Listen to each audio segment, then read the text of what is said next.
Hi, ഇന്ന് നമുക്ക് കൃഷ്ണനെക്കുറിച്ചുള്ള 5 രസകരമായ വസ്തുക്കളെപ്പറ്റി മനസ്സിലാക്കാം. ഒന്നാമത്തേത്, കൃഷ്ണൻ പാണ്ഡവരുമായി എങ്ങനെ ബന്ധപ്പെട്ടിരിക്കുന്നു. കൃഷ്ണനും പാണ്ഡവരും ആദ്യ കസിൻസാണ്. പാണ്ഡവരുടെ അമ്മയായ കുന്തി കൃഷ്ണൻ്റെ പിതൃ സഹോദരിയാണ്. അതായത് കുന്തി കൃഷ്ണൻ്റെ പിതാവായ വാസുദേവൻ്റെ സഹോദരിയാണ്. രണ്ടാമത്തേത്, കൃഷ്ണനിൽ നിന്നും ബലരാമനിൽ നിന്നും സാന്ദീപനി മഹർഷി എന്താണ് ഗുരുദക്ഷിണ ആവശ്യപ്പെട്ടത്?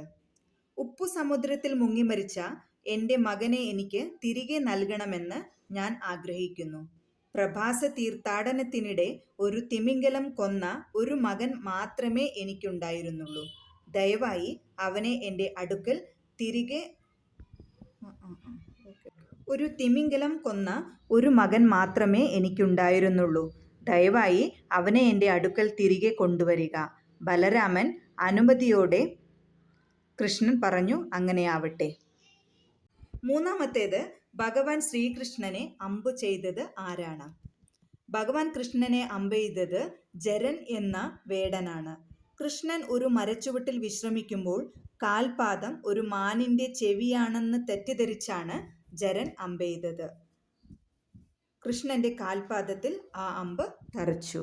നാലാമത്തേത്, കൃഷ്ണൻ 17 തവണ ആരെയാണ് തോൽപ്പിച്ചത്? ഭഗവാൻ കൃഷ്ണൻ ജരാസന്ധനെയാണ് 17 തവണ യുദ്ധത്തിൽ പരാജയപ്പെടുത്തിയത്. മഗന്ധയിലെ രാജാവായിരുന്നു ജരാസന്ധൻ.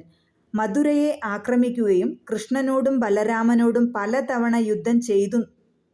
ഓരോ തവണയും ജരാസന്ധൻ പരാജയപ്പെട്ടെങ്കിലും കൃഷ്ണനും ബലരാമനും അവനെ വധിക്കാതെ വെറുതെ വിട്ടു. 18ാമത്തെ തവണ ആക്രമണത്തിൽ യാദവരെ സംരക്ഷിക്കുന്നതിനായി കൃഷ്ണൻ മധുരയിൽ നിന്ന് ദ്വാരകയിലേക്ക് പലായനം ചെയ്തു.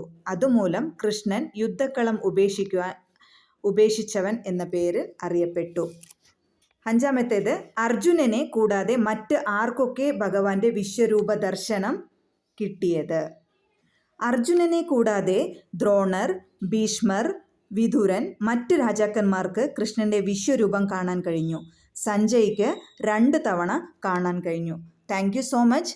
ഭഗവാൻ നിങ്ങൾക്ക് ധാരാളം സമ്പത്തും സമൃദ്ധിയും ഐശ്വര്യവും ആരോഗ്യവും തന്നു നിങ്ങളെ കാത്തുരക്ഷിക്കട്ടെ.